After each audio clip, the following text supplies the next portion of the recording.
Hey folks, it's Susan Edwards at the Rock Shop at 311 Broadway, historic downtown Paducah, where positive energy works. And I want to get right into it because I have another message now from Archangel Ariel. I was kind of whining around a little bit about all the changes that are going on. And Archangel Ariel reminded me that if change is what you ask for, you need to expect things to change. Okay, yeah. Good point. She then went on and said, when you resist change, it can be painful. To enjoy the flow of energy and to focus on your desired outcomes and what you expect will be what you will get. So expect the best. So she's like, go through the process. And do not be dismayed, because there were a lot of things that weren't functioning very well and they needed to be changed. So as Archangel Ariel has said, if we want change, we have to go through the change. And then she said, how this looks on the other side is entirely up to you. You can have chaos and fear, or you can have harmony and contentment. And I said, well, I get a lot of questions about, well, when is this going to be over? And she again reminded me, this will never be done. Change is never over. There's always something to move through. Energy is always changing. That's a constant. When you get dismayed over change, or when you hang on to the old for too long, that's when things get dicey. And then she showed me the image of Tarzan swinging through the jungle. And as he goes through the jungle, he swings on one vine and then he lets go and reaches out to the next vine and just knows that it's going to be there and that it's going to be secure. And then she showed me that if you hang on to the old vine for too long out of fear, the whole thing falls apart. Your momentum stops. If you hang on too long, you slide down and blow up onto the jungle floor you go, and that's not where you really want to be. And you just, at some point, you have to let go and just trust that that next vine is going to be there, and then grab it and swing with the momentum. And so I thought that was really powerful, because right now, boy, we are swinging, and it's scary to let go of the old and to just know and appreciate that there is going to be another solid vine there for us to grab a hold of and to swing on. So I thought that was a great analogy. Learn how to recognize big shifts and stay light on your feet. Go with the flow. When you no longer depend on outside influences for your state of being, this is a much easier task.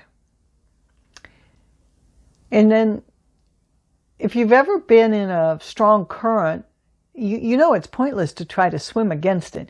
You just exhaust yourself, and it's much easier to let the current take you where you want to go, making slow strides toward your desired outcome. So, yeah, go with the flow. So I said, well, how are we to do this? Rise above the chaos. Rise above the fear. There will always be those on your soul's journey that cannot see or hear.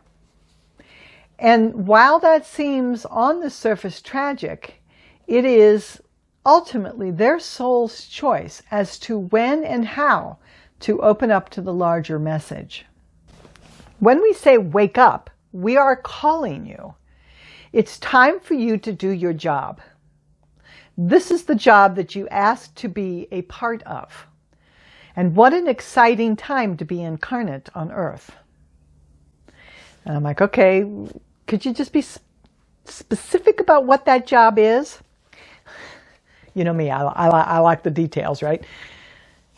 And she continued, hold the space for light and for love. Now, that's not the first time that that message has come across to me. And it's like, what does that mean?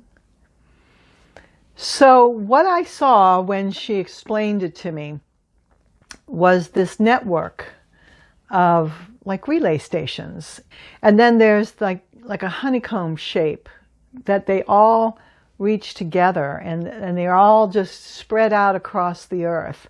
And I'm convinced that what we're supposed to be doing here, we meaning the light workers, the star seeds, and all of those who have woke up to God's message, is that we are to receive that higher frequency and to disseminate it, sort of like radio signals being amplified across the planet.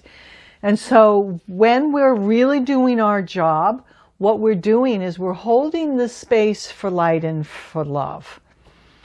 And that can be challenging when lots of stuff around us is filled with chaos and pain and suffering. It's like, well, don't you care? Well, yeah, actually I care deeply, and that's why I'm holding the space for light and for love.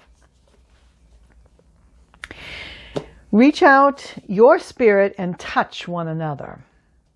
The universe responds to those who tune in to love. And then I said, well, how? And they showed me a little 30-second exercise, which I'm going to do at the end of the message because it's like silly. But it really helps to bring your frequencies up. You need to disconnect from the common wisdom and use God's wisdom. And I said, well, what about this virus thing? You know, there's a lot of conspiracy theories and it's fake. And yes, it is real, as are thousands of other pathogens that are ready and able to kill you. You know how to protect yourself. Stay apart for a while. Be protected. Use common sense. Keep your body healthy and strong. Keep your spirit healthy and strong. Keep your mind healthy and strong. And I said, well, once again, how long is this going to last? I know they get tired of me asking same old questions, right?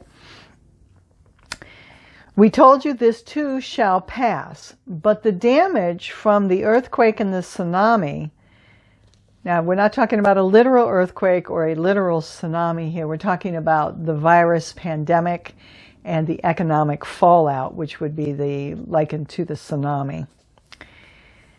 That has occurred will be in effect for a lifetime.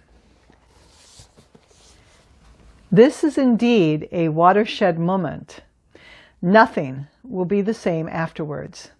And we encourage you now to decide what you want your new life to look like. Pick a future where all are vital and a part of society. Pick a way of living that is in balance. Focus on sustainable. Be in love with life, with yourself, with each other. Be in joy. And I said, well, what about all of those who are suffering right now, in pain, dying, and hungry? You know, they're hungry right now. And then she responded, if you were being fed off an unsustainable source of revenue, be prepared to lose that stream. Pivot. Those unsustainable practices will dissolve.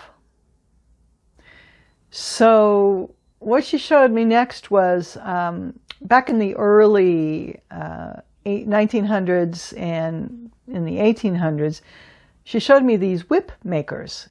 And she said when the autos came, they were much less needed. So they really had to reimagine their futures because whip making was suddenly not as vital. And I said, well, what about those who are hungry? And she said, well, you have been convinced that there isn't enough food. There is. It's a distribution problem. I said, okay, well, how do we fix that? Because there's still a lot of hungry people out there. She said, get quiet. Well, that's the theme, isn't it? Get quiet, ask God for help, and then listen. And then be a part of the solution. Every little creative solution helps the whole situation. Someone will call. Someone will make themselves available. Take a moment and see how you can be helpful, and then do it. These things will take time, but be patient. Be persistent in seeking love. Be steady. Go inside. Find your joy and focus on that. That truly is your mission critical right now. And then she ended with, be blessed. We are always here to help and to answer any questions that you have. And then she had me sign it Archangel Ariel.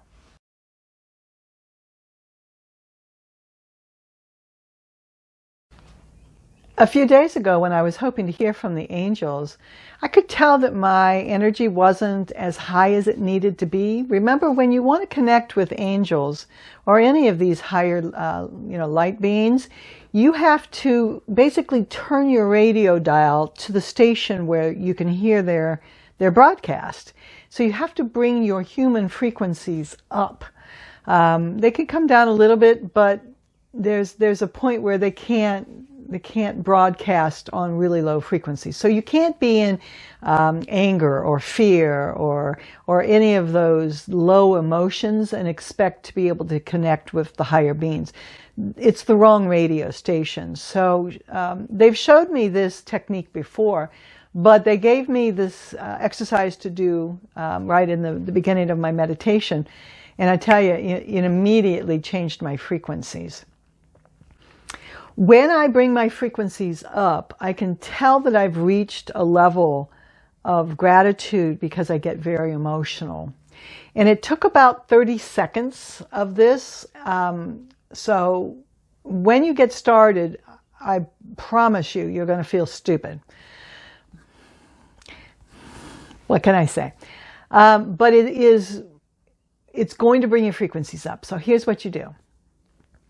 Are you ready? Because it is silly. Happy, happy, joy, joy, happy, happy, joy. Happy, happy, joy, joy, happy, happy, joy. Happy, happy, joy, joy, happy, happy, joy. I know. It's very silly. You could also do this little light of mine. I'm going to let it shine. Now I'm sitting, but I recommend that you stand up if it's at all possible and you start to bounce. Okay. Yeah, you're going to feel silly. Keep doing it for it took about 30 seconds for me to feel that my frequencies were coming up, and then I started to cry. And that tells me I'm spot on that station. I'm tuned in, I'm ready to receive. So wiped away my tears, felt in gratitude. Oh, and I'm feeling it right now. Okay. Whew, okay, I'm feeling gratitude. And that always makes me emotional because it's just such a state of grace. It just really, really connects you to the divine. So however you need to do it, but you got to get that energy going. When you bring your frequencies up, you're going to know it. You're going to feel better. It's like almost instantaneous. And if you want to connect with your angels, that is a perfect way to do it. And that's how they showed me how to bring my frequencies up quickly. Hope that helps. If this has been helpful in any way, shape, or form, I'd sure appreciate a thumbs up. Make some comments down in the section below. We'll have some links. And don't forget to subscribe. If you haven't already subscribed, hit the bell. And please have a blessed day. Namaste.